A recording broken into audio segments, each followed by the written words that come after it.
Tu connais l'expression, c'est la goutte qui fait déborder le vase. T'as un seau qui est tellement plein que la surface de l'eau est un peu bombée, tu vois, comme ça. Alors tu rajoutes une goutte et puis voilà, ça fout de l'eau partout. En fait, les deux gouttes les plus importantes, c'est la première, hein, parce que alors le seau il était sec et puis maintenant il est mouillé. Puis la dernière, celle qui provoque le déluge.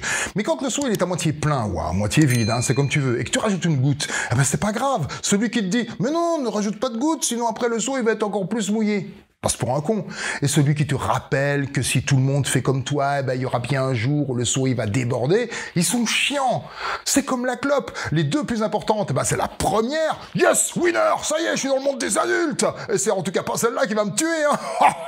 Et puis la dernière, celle en trop, donc celle qui enclenche ton cancer. Bon, tu te rends pas tout de suite compte que c'était celle en trop. En général, la dernière clope que tu fumes, c'est en route pour aller chez ton médecin, pour aller constater qu'il y a une petite tache sur la radio de tes poumons. On incrimine toujours la dernière goutte, mais factuellement, quand t'as le seau qui est à la moitié, si plus personne ne met de l'eau dedans, il se remplira jamais plus. Et la flotte qui était déjà dedans, ça prendra le temps que ça prendra, mais elle finira bien par s'évaporer.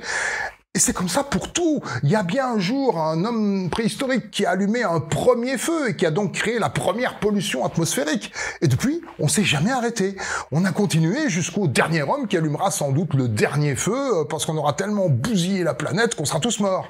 Toi, là, aujourd'hui, par exemple, tu prends ta bagnole pour aller chercher le pain. C'est comme si tu mettais une goutte de pollution dans le seau. Mais bon, on s'en fout parce que c'est pas cette goutte-là qui va nous tuer. Enfin, en tout cas pas maintenant. Mais si tu vas à pied chercher ton pain, tu pourras dire que tu auras repoussé l'instant de l'extinction de l'espèce humaine de, disons, 3 secondes dans 300 ans. Et 3 secondes dans 3 siècles, oui, on s'en balèque.